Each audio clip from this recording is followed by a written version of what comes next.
Well, today's the award ceremony for the D&T challenge, and we're here to collect the prizes and meet all the other winners. I've won a 3D printer for my school and £200 for me. Well, I'm the Chief Executive of the Aluminium Federation. We're really pleased to be co-sponsors of this event, and we're really pleased to see the effect that it's having on rolling out the awareness of aluminium for young people. Our reason for launching this D&T challenge is to make more people aware throughout society of the sustainability and recyclability of aluminium in all its various formats. They were actually given a task where they had to go away and research aluminium, so it was good to see pupils actually being so enthusiastic that they wanted to do that. The first person is Amber Baxter from Notting Hill and Ealing High School.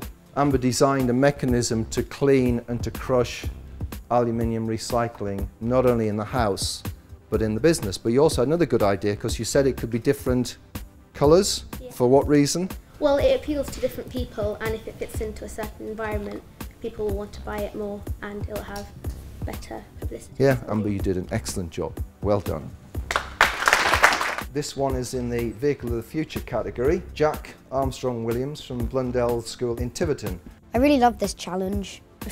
I thought it was really fun. I did it over my Christmas holidays, and I was always on the computer thinking of new ideas. I designed a car that has to be sustainable. Mine was an eco car, which kind of used a linear induction motor, which is like, if you can picture a normal motor unfolded on a road, and you can put these into tracks that run along motorways.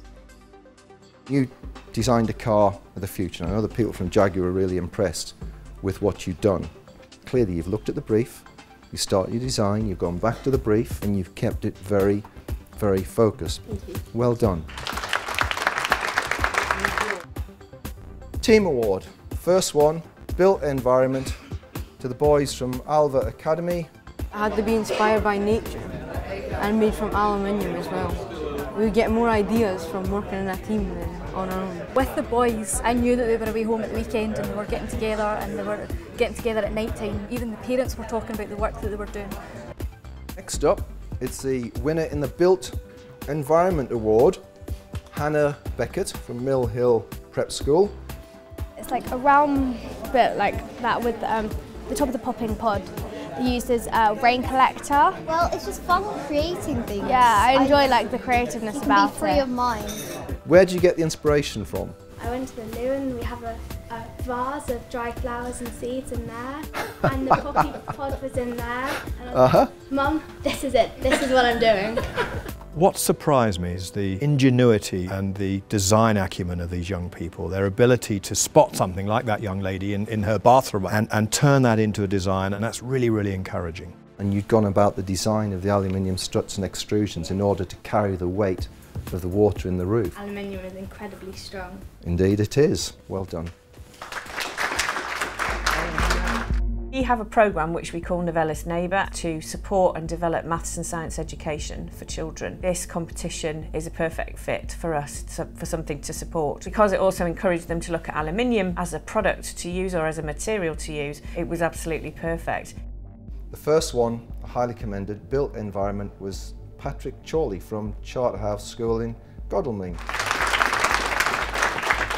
Original features, eye-catching, and I thought the whole presentation you gave was incredible. That's very common with aluminium, to use it to transfer heat either into something or away from something. And this award goes to the girls from Stephen Hurst's Foundation.